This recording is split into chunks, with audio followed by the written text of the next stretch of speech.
এদিকে ইরানের বিরুদ্ধে যুক্তরাষ্ট্রের যুদ্ধ বড়জোর 4 থেকে 5 সপ্তাহ স্থায়ী হবে। গত 1 মার্চ ঠিক এই কথাটাই বলেছিলেন ডোনাল্ড ট্রাম্প। এরপর কেটে গেছে 4 মাসেরও বেশি সময়। জুনে সমঝোতার স্মারক স্বাক্ষরের পরও হরমুজ প্রণালীর চোরাবালিতে আটকে গেছেন ট্রাম্প। হয় তাকে হরমুজে ইরানের কর্তৃত্ব স্বীকার করে নিতে হবে, নয়তো পূর্ণমাত্রায় যুদ্ধ শুরুর ঝুঁকি নিতে হবে। বিশ্লেষকদের মতে এই যুদ্ধ থেকে বেরিয়ে আসতে ট্রাম্পের সামনে আর কোনো সম্মানজনক পথ নেই।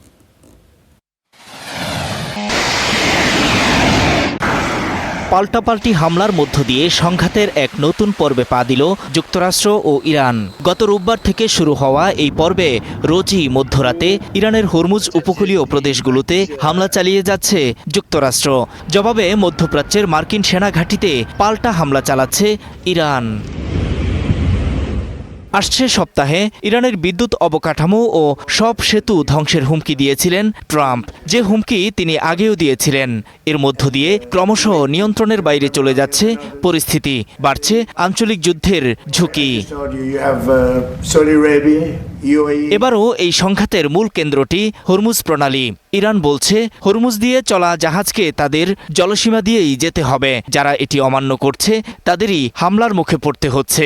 যুক্তরাষ্ট্রের সাথে প্রাথমিক চুক্তির পর হরমুজে চলা জাহাজ থেকে 60 দিনের জন্য টোল আদায় স্থগিত রেখেছিল ইরান, কিন্তু এখন আবারও ফিরেছে সেই টোল। ইরানের উপর ফের নৌ অবরোধ চালু করে এর জবাব দিয়েছেন ট্রাম্প, কিন্তু তাতে সচল হচ্ছে না হরমুজ প্রণালী। ইরানের শাসন ব্যবস্থা পাল্টাতে গত 28 ফেব্রুয়ারি থেকে 8 এপ্রিল পর্যন্ত টানা 40 দিন ধরে ইরানে বোমা হামলা চালায় যুক্তরাষ্ট্র ও ইসরায়েল, কিন্তু ইরানে ক্ষমতার পতন ঘটেনি।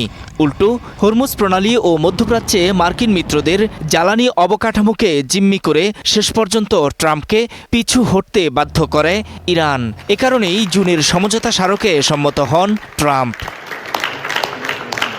যুক্তরাষ্ট্রের নতুন হামলায় ইরানের সামরিক সক্ষমতা কিছুটা দুর্বল হয়েছে, তবে ড্রোন ও ক্ষেপণাস্ত্র সক্ষমতা আগের মতোই রয়ে গেছে। সেই সাথে বিশ্বকে চাপে রাখার সক্ষমতা বাড়িয়েছে তেহরান। কার্যত জুনের সমঝোতা স্মারকটি ভেস্তে গেছে। বিশ্লেষকরা বলছেন ট্রাম্পের সামনে এখন কেবল দুটি বিকল্প: এক, হরমুজ প্রণালীতে ইরানের কর্তৃত্ব মেনে নেয়া, আর দ্বিতীয়টি পূর্ণমাত্রায় যুদ্ধ শুরুর ঝুঁকি নেয়া। কিন্তু দ্বিতীয়টি বড় ধরনের আঞ্চলিক যুদ্ধের সূচনা করতে পারে। বিপন্ন হতে পারেন ট্রাম্পের মধ্যপ্রাচ্যের মিত্ররা। সম্ভাব্য সেই পরিণতির জন্য প্রস্তুত নয় মধ্যপ্রাচ্যের দেশগুলো। নূর মোহাম্মদ, স্টার নিউজ।